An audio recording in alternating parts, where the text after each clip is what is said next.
Françoise Barré, je suis originaire de Jaujac, et en Ardèche, et j'habite à la limite du Gard et de l'Ardèche, vers Barjac. Voilà. Donc, moi, mes livres viennent souvent d'une émotion que j'ai ressentie, et j'ai besoin, plutôt que de le dire oralement, de faire un roman chaque fois que j'ai des émotions, que je rencontre quelque chose qui me révolte. Voilà. Alors, j'ai dû être révoltée 18 fois. Et là, le dernier, oui, alors c'est souvent par... ça devient des thèmes, en fait. Petit à petit, je m'aperçois que ça fait des thèmes. C'est le thème de l'exil, le thème... Voilà, c'est le thème de l'exil, vraiment. Donc, en 1961, Michel Debré, le père de Jean-Louis Debré, qui était ministre, était devenu député de La Réunion. Et en tant que député de La Réunion, il est donc allé faire un tour à La Réunion pour faire sa campagne avant.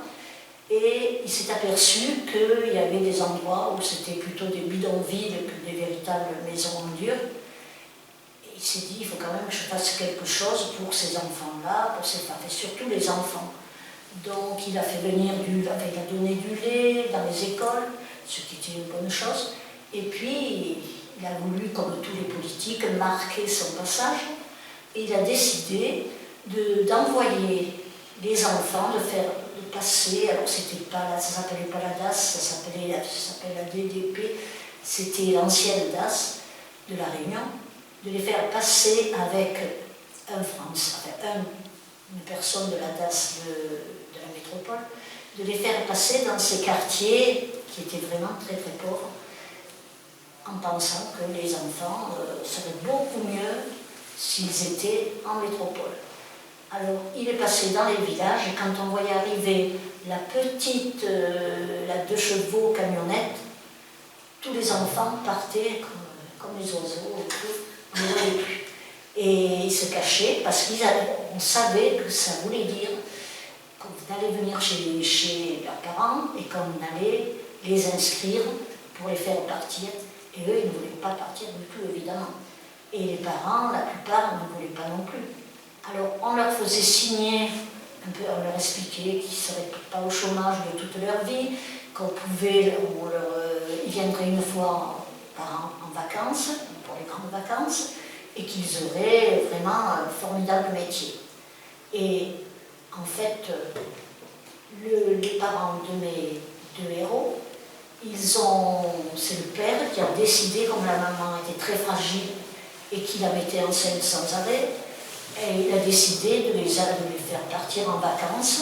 Et pendant qu'ils étaient dans cet établissement, pas très loin de chez eux, en vacances à La Réunion, on leur a fait signer un papier, on a fait signer au père, et le père a cru bon de signer. D'autres signaient, mais ils ne savaient pas ce qu'ils signaient. En fait, ils parlaient créole, ou ils ne savaient même pas lire, c'était un alphabet complètement. Bon, alors là, les miens, ils vont donc, il y en a une qui la petite est mal tombée, et le petit est beaucoup mieux tombé. Alors, ils vont lutter toute leur vie pour arriver à se faire reconnaître comme déportés. Et donc, en 1913, ils sont allés à l'Assemblée nationale, ils sont partis 1600, mais il n'y en a qu'une quinzaine qui ont commencé à se révolter. Et donc, je vais vous lire la fin de l'histoire, puisque je n'ai pas tellement préparé ce que j'allais vous raconter. Voilà, alors donc, ils sont allés à l'Assemblée nationale, et à l'Assemblée nationale pour arriver à voir si on allait les reconnaître. Ils attendaient ça avec impatience. Alors, la grand-mère a une très grande importance dans ces familles parce que son grand-mère est très jeune, elle travaille encore, ce qui fait que ça apporte un plus au ménage. Alors, elle s'appelle Lia, la grand-mère. Le téléphone sonna chez Lia le soir du 18 février 2014. Paul, c'est son fils, décrocha. Il reconnut la voix de Marceau. « Paul, nous avons gagné. Félicitations, tu vas faire un compte rendu très clair à ta grand-mère. Je transmettrai à Charles. Charles, c'est le papa qui avait signé pour... et Marceau n'est pas trop d'accord avec son père depuis cet abandon. Après le repas, il est rentré chez lui. Il est heureux d'avoir sa case en dur de 3 pièces. Grâce à ta sœur et toi, il est logé convenablement. Maman, ton petit-fils Marceau veut te parler. Je vais te mettre un coussin dans ton dos, ce sera plus confortable. Passe-moi vite le combiné. La députée a certainement réussi. Bonsoir mémé. Avec Camille et Daniel, Camille c'est sa sœur et Daniel c'est le nôtre petit réunionnais qu'il a rencontré dans une ferme et qui avait une vie horrible. Nous avons pris le train. Nous étions très chics. Veste et cravate pour les hommes et Camille portait un tailleur en pull bleu et blanc. La semaine précédente, nous avons mis toutes les associations au courant et ma sœur s'est occupée des journalistes.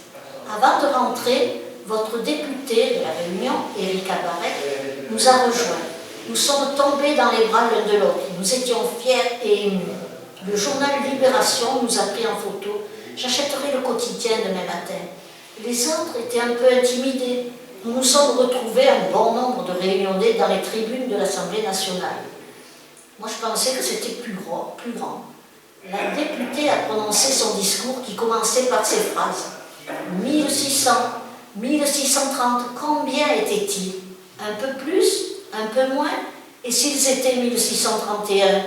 Un simple chiffre peut changer beaucoup, car derrière ces chiffres se cachent des individus, des histoires de vie. Rien ni personne ne saurait réparer ce qu'ils ont vécu. 1640? Elle a parlé de nous tous, des enfants oubliés, des fratries déchirées, des histoires brisées, des potentiels détruits, des espoirs meurtris, des vies saccagées, une nation fracassée. Ces enfants, aujourd'hui adultes, sont des résistants. Ils sont passés de la résilience à la résistance. Ils ont fait front d'abord à la machine administrative qui tentait de les écraser, à la machine judiciaire ensuite pour certains en quête de vérité et de reconnaissance. Les responsables politiques doivent porter une réflexion profonde pour lutter contre les mauvaises politiques familiales.